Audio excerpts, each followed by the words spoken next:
Halo, Assalamualaikum warahmatullahi wabarakatuh. Selamat pagi, selamat siang. Apa kabarnya kalian semua? Kelas 11 ATP 1 dan kelas 11 ATP 2 ya, di mata pelajaran pembibitan dan kultur jaringan tanaman perkebunan. Ya, mudah-mudahan kalian senantiasa dalam keadaan sehat, aman, dalam pandemi ini kita masih harus belajar secara daring ya. Harapannya tidak mengurangi kehikmatan dalam kita belajar. Jadi tetap sehat, jaga protokol kesehatan. Baik, untuk pertemuan pertama kita di mata pelajaran PKJTP ya, kita pendahuluan dulu ya sebelum kita lanjut belajar.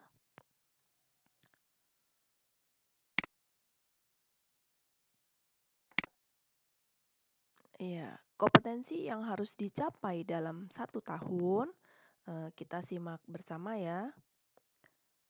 Ini di mata pelajaran pembibitan, kompetensinya banyak sekali loh.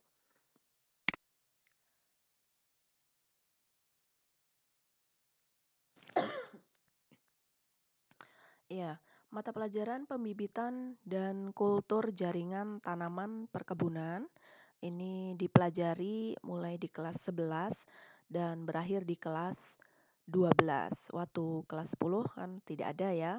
Kalian masih belajar dasar keahlian. Nah, ini sudah ke kompetensi keahlian untuk kelas 11 dan kelas 12. Maka nanti KD-KD yang tampak ini akan dibagi menjadi 2.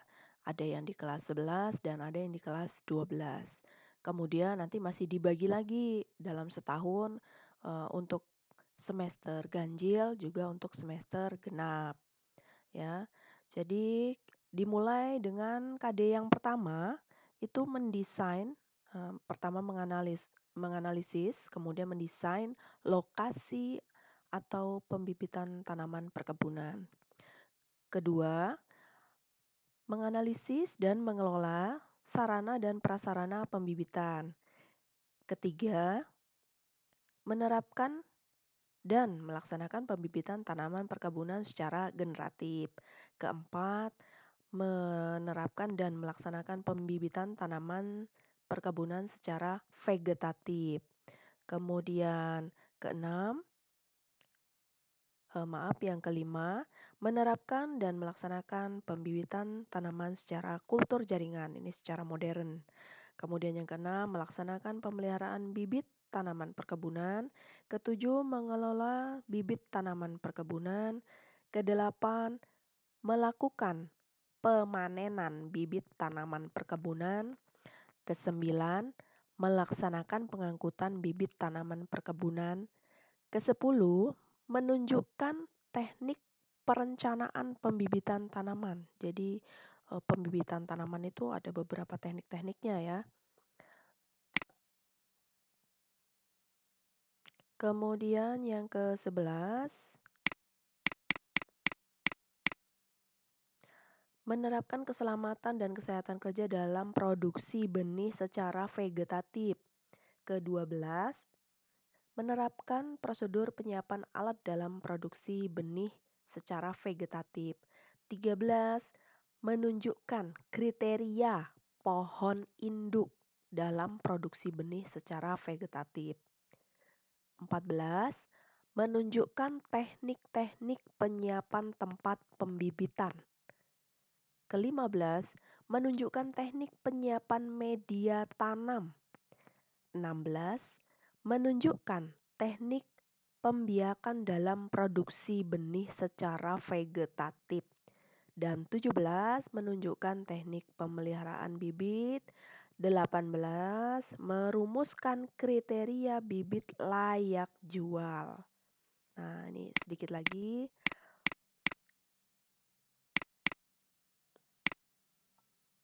19, menunjukkan teknik transplanting bibit pada media. Transplanting itu pemindahan ya.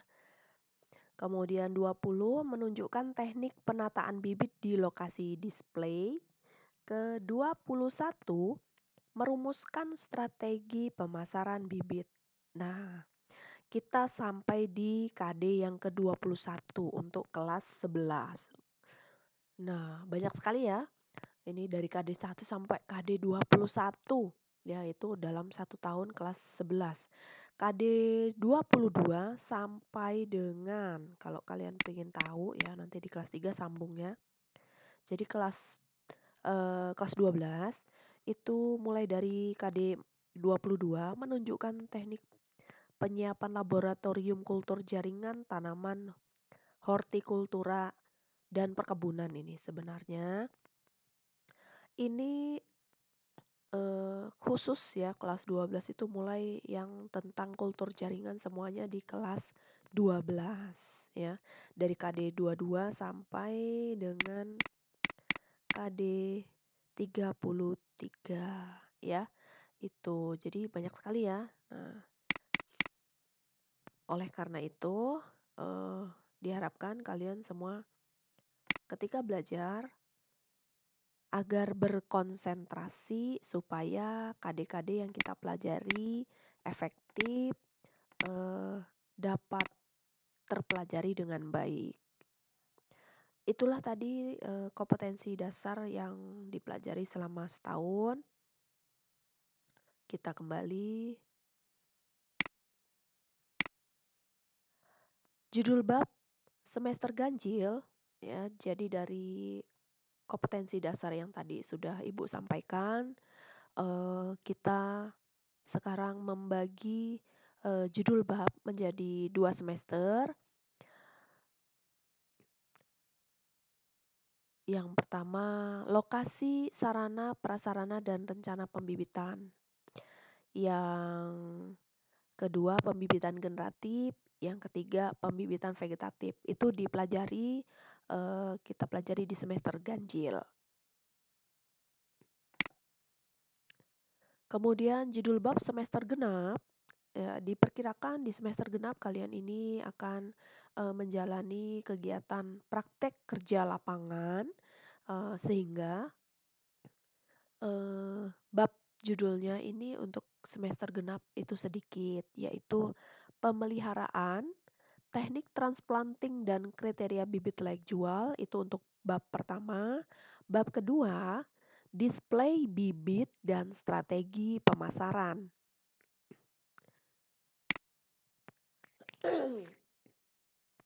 Ya, untuk waktu belajar 11 ATP 1 belajarnya itu Selasa. Ya, hari ini Ibu membuat videonya pada hari Selasa. Ya. Untuk 11 ATP 1 hari Selasa jam ke-1 sampai 6. Kemudian untuk 11 ATP 2 dipelajari pada hari Jumat, setiap Jumat jam ke-1 sampai ke-6. Nah, untuk sebaran waktu setiap pokok bahasan yang tadi ya, itu tertera dalam program semester sebagai berikut. Kita lihat.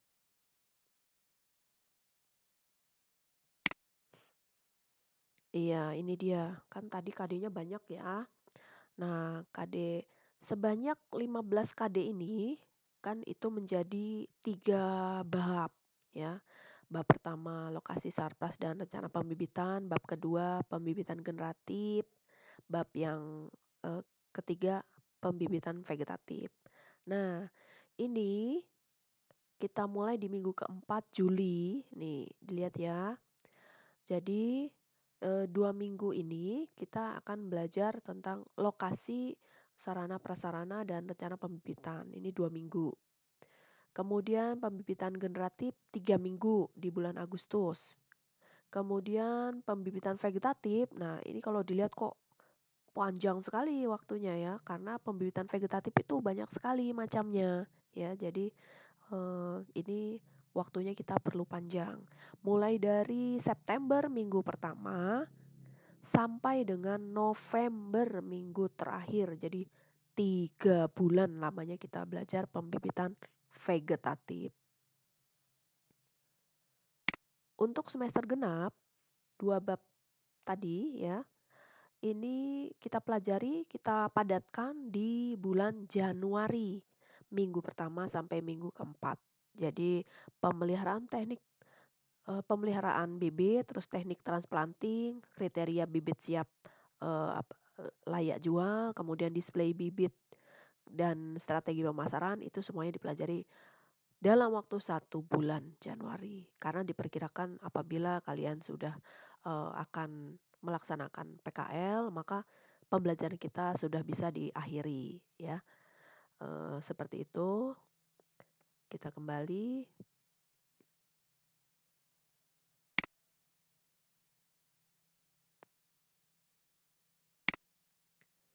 Tata tertib selama belajar, ya walaupun ini untuk kelas khusus untuk yang 11 ATP 1, pada saat kelas 10 sudah pernah, diajar oleh Bu Tari. Nah, tapi tetap ini harus disampaikan setiap awal tahun ajaran, tata tertib selama kita belajar ini adalah sebuah, eee, kerjasama ya, kita berkontrak ya. Yang pertama, tata tertib sekolah tetap adalah hukum tertinggi yang harus kita laksanakan ya, itu untuk tatib sekolah. Nah, tapi ada aturan-aturan tambahan selama kita dalam proses pembelajaran. Nah, ini aturan yang kedua. Bertutur kata sopan dan santun, baik secara tatap muka ya, tatap muka langsung ataupun, kita daring seperti ini ya, dalam media sosial apapun ya, itu tutur katanya harus sopan dan santun. Kemudian berperilaku sopan dan santun. Jadi tadi bertutur kata, yang ini juga tentang berperilaku juga harus sopan dan santun. Di mana saja kita berada ya, selama kita dalam proses pembelajaran. Kemudian berdoa sebelum maupun sesudah belajar, baik tatap muka maupun daring. Jadi, andai kata pun ibu tidak menyebutkan ketika sebelum belajar ya, mulai belajar daring bersama, pelajaran Bu Tari ya, diharapkan kalian ingatlah untuk berdoa dulu ya. Kemudian setelah selesai juga diakhiri dengan berdoa. Ya setidaknya alhamdulillahirabbil alamin ya, bersyukur bahwa setelah selesai belajar kan, itu juga adalah sebuah doa. Kemudian hadir tepat waktu sesuai jadwal belajar yang ditetapkan. Ya, walaupun, daring juga harus tetap tepat waktu supaya kita belajar efektif, jadi tidak tunggu-menunggu ya. Kemudian apabila akan minum, ke toilet, kemudian keperluan administrasi atau lainnya, harus konfirmasi seizin guru mapel yang mengajar pada waktunya. Ya, jadi kenapa di sini hanya minum ya, karena kebutuhan minum itu apabila kita kurang air, maka untuk berpikir ya, karena otak kita untuk berpikir itu membutuhkan oksigen. Oksigen itu tidak hanya diperoleh dari udara ya, kita juga membutuhkan minum, untuk memperlancar, peredaran darah, oksigen, eee, yang masuk ke otak itu tidak terkendala sehingga kita lancar untuk berpikir ya. Belajar itu kan membutuhkan, eee, kerja otak berpikir ya. Kemudian juga keperluan toilet, itu juga kan tidak bisa ditunda ya. Kalau ditunda nanti akan menyebabkan penyakit ya. Kemudian dalam kita belajar, ini penting sekali ya, menghormati dan menghargai diri sendiri. Yang pertama tuh, menghormati dan menghargai diri sendiri dan orang lain juga dalam kita belajar. Ya, kenapa diri sendiri itu menjadi yang pertama? Kalau kalian bersikap bertutur kata, tidak menunjukkan kehormatan dan penghargaan kepada diri sendiri, ya bagaimana kalian akan menghormati dan menghargai untuk orang lain, ataupun sebaliknya, bagaimana orang lain akan menghormati dan menghargai dirimu jika dirimu tidak bisa melakukannya untuk diri sendiri, ya. Jadi itu tolong diperhatikan dan dilaksanakan agar menghormati dan menghargai diri sendiri maupun orang lain dalam selama kita proses belajar. Berikutnya, melaksanakan perintah belajar yang diberikan guru dan menghindari semua larangan yang disampaikan oleh guru. Ya, kenapa nih? Ya, seringkali perintah dilalaikan, tapi apa yang nggak boleh, yang guru bilang jangan, malah dikerjakan. Ya, kan ini kebalik ya. Jadi harapannya semua perintah yang disampaikan oleh guru itu dilaksanakan dan apa yang menjadi larangan jangan dikerjakan.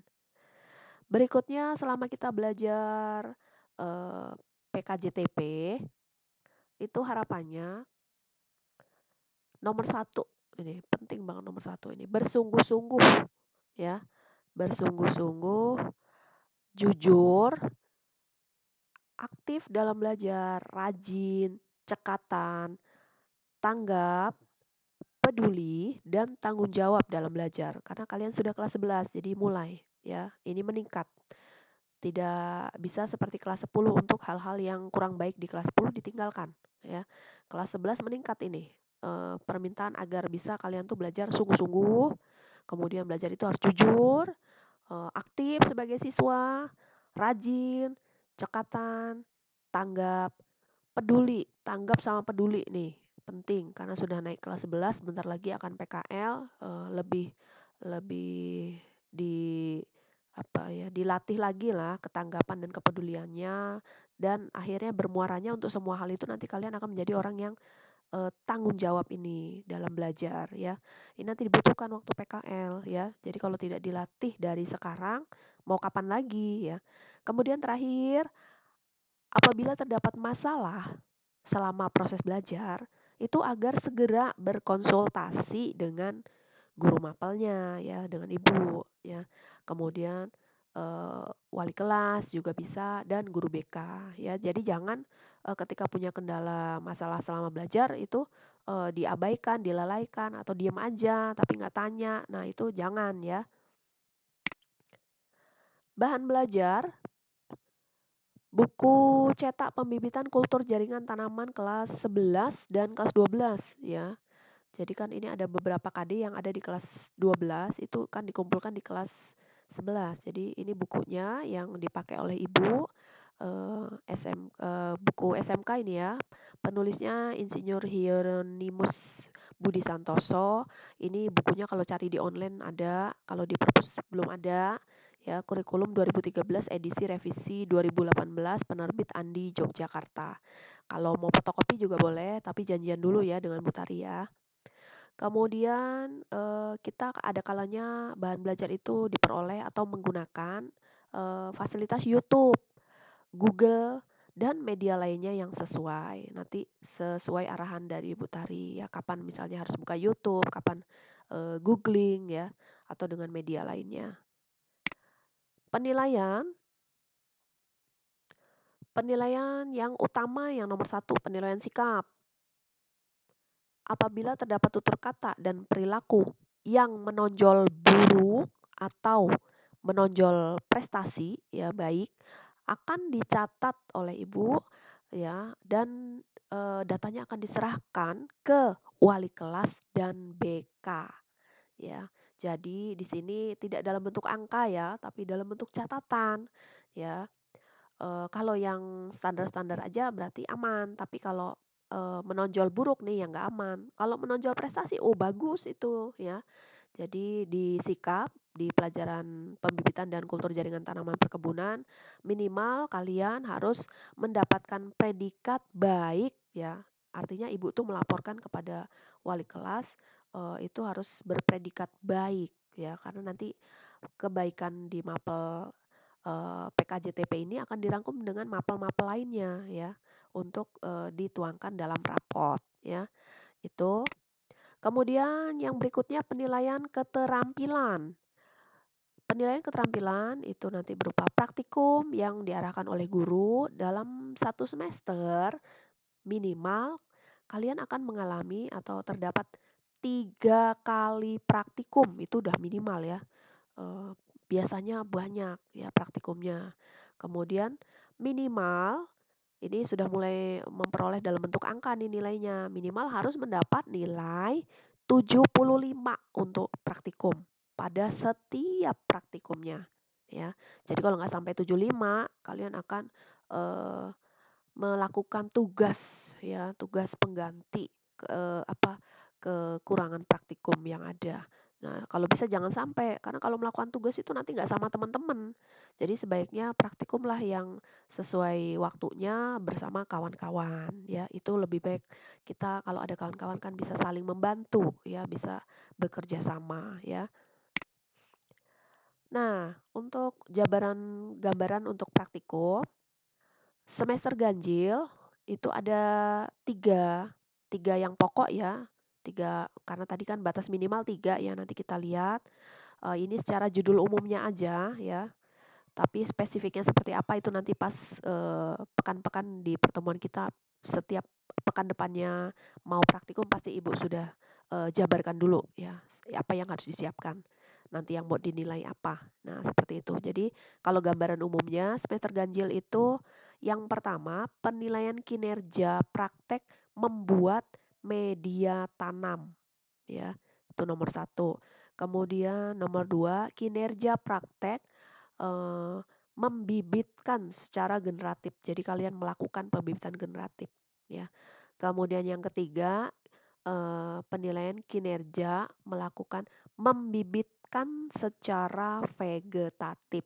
Nah, itu, gambaran besarnya untuk praktikum, tiga macam praktikum di semester ganjil, tapi jabarannya sekali lagi tadi, itu adalah minimal, minimal tuh 3 kali praktikum, tapi biasanya lebih kalau di pembibitan ini. Misalnya yang nomor satu membuat media tanam itu misalnya 2 kali gitu kan, ada beberapa jenis media tanam. Yang nomor 2 eee, tanamannya mungkin tidak hanya semacam, maka kan ada beberapa kali praktikum, jadi jangan terlewatkan ya. Di semester genap karena tadi waktunya sempit sudah Ibu sampaikan, ya jadi ini hanya satu kali penilaian praktikumnya, hanya melakukan pemeliharaan bibit saja ya. Satu kali, itu untuk, penilaian kinerja di, semester genap ya. Kemudian terakhir, penilaian pengetahuan. Penilaian pengetahuan di sini itu berupa ujian tertulis yang soal dan skornya sudah disiapkan diberikan oleh guru. Dalam satu semester, minimal 3 kali ujian. Yang pertama ujian harian, yang kedua ujian tengah semester, dan yang terakhir ujian akhir semester. Nah, di sini ada batas minimal juga, ini berupa angka kan. Minimal harus mendapat nilai 70 setiap ujiannya. Jika kalian tidak mencapai nilai 70, disinilah yang namanya kalian akan melakukan remedial, perbaikan nilai ya. Itu. Beda loh sama yang keterampilan tadi, apabila tidak mencapai itu kan tidak sampai, berarti butuh dilengkapi dengan tugas, mengerjakan praktek lainnya. Nah, kan jadi prakteknya jadi lebih banyak. Nah, kalau tidak ingin lebih banyak, maka ketika praktek harus bisa, tercapai 75 dan tidak perlu tugas tambahan lainnya, ya, itu. Kemudian media sosial penunjang selama kita belajar, itu, eee bisa menggunakan FB ya. Jadi nanti ada kalanya menggunakan FB mungkin kalau Ibu minta ya. Kemudian YouTube, kemudian Instagram, ada mungkin kirim lewat email ya. Berkomunikasi kita lewat WA dan telepon. Kalau 11 ATP 1 dahulu sudah pernah belajar dengan Bu Tari, ini mudah-mudahan sudah paham ya, tidak terkendala. Tapi untuk media sosial lainnya kan belum pernah ya, jadi nanti ini, akan berlaku di kelas 11 insya Allah ya. Kemudian terakhir nih, kita di akhir, penutup ya. Jadi itulah tadi uraian yang sudah Ibu sampaikan untuk pendahuluan PKJTP, mohon maaf atas segala hilaf. Terima kasih atas perhatiannya, tetap semangat, tetap sehat, jaga protokol kesehatan, jangan lupa bahagia, Mudah-mudahan semua yang dari tadi itu bisa kalian pahami, tidak bingung ya. Sampai jumpa di pertemuan berikutnya. Salam. Assalamualaikum warahmatullahi wabarakatuh. Selamat pagi, selamat siang.